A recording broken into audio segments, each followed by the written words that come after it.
Nah, bagaimana nih kita supaya meningkatkan untuk mengingat kehidupan kita nanti di akhirat? Ini pertanyaan bagus ya. Saya kira pertanyaan semua orang, setiap kita.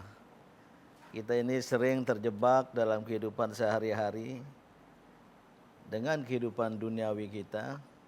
Kadang-kadang kita lupa akhirat. Terutama anak-anak muda yang asyik masuk bermain dan bahkan ya sekarang banyak permainan ya, baik di depan komputer maupun permainan atau clubbing ya. Mungkin kumpul-kumpul di klub, di kafe ya.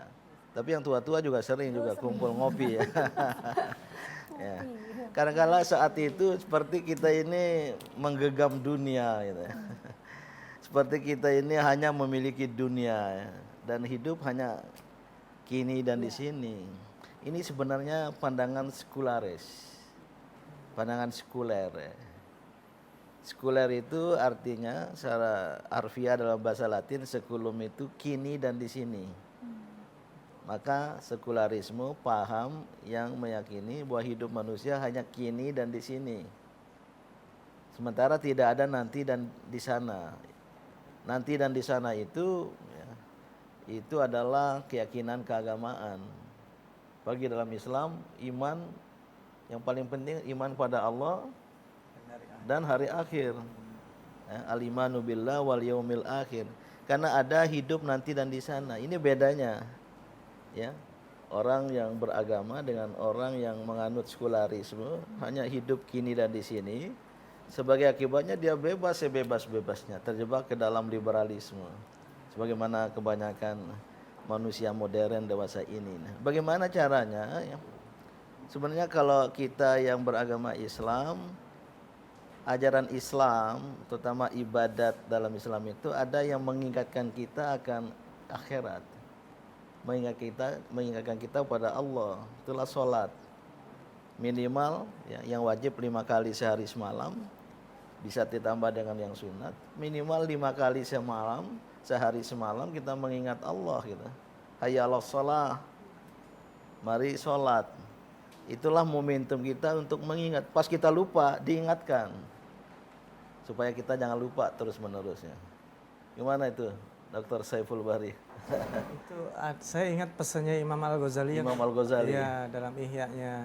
Orang itu setiap saat dia beli baju baru, kan itu bertemu orang. Tapi manusia itu suka lupa menyiapkan baju yang dia pakai menghadap Allah. Jadi hampir tidak ada orang yang menyiapkan baju untuk menghadap Allah, kain kafan gitu.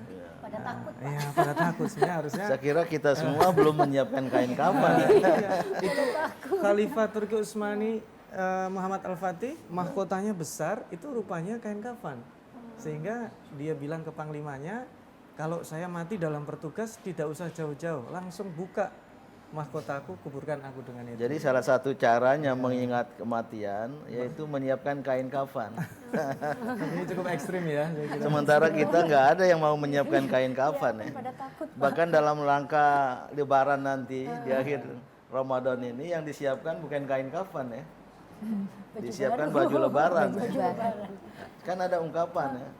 Laisal id liman labisal jadid. Walakin al-id liman taqwahu yazid. Bukanlah nanti lebaran.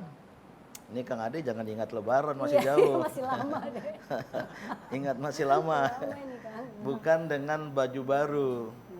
Bukanlah seorang yang hari raya nanti itu dengan baju baru, tetapi yang berhari raya dengan takwa dan iman yang bertambah gitu. Menarik nih. Kadi ada pertanyaan? Definisi kebaikan itu yang paling substansi itu apa sih? Dalam ini. Karena baik itu kan ya secara nilainya bisa diartikan oh ini baik, tapi baik untuk seseorang itu baik juga. Ini Kang Ade ini doktor etnomusikologi, maka pertanyaan filosofis. Yang jawabnya ada dokter juga nih dari Thailand ya. Apa sih pengertian baik gitu? Dalam pengertian baik itu, manusia memang itu lahir dengan fitrah, yaitu suci. Fitrah. Yaitu lahir dengan suci. Maka dari suci itu, apabila mereka itu sudah beberapa usia ke atas itu, maka berbagai pengalaman dan juga pengajaran yang mereka menghadapi itu berbagai-bagai, baik di masyarakat dan juga di bangku-bangku sekolah itu, maka dengan kebaikan itu dapat daripada guru dan juga daripada orang tuanya. Jadi kebaikan itu ada kaitan dengan fitrah kemanusiaan.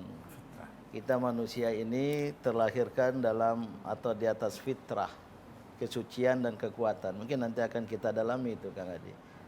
Tapi fitrah kemanusiaan ini selalu mendorong ke arah kebaikan. Maka kalau ingin berbuat baik, tampilkanlah, lakukanlah fitrah kemanusiaan kita. Jangan sampai fitrah kemanusiaan kita tenggelam oleh hawa nafsu.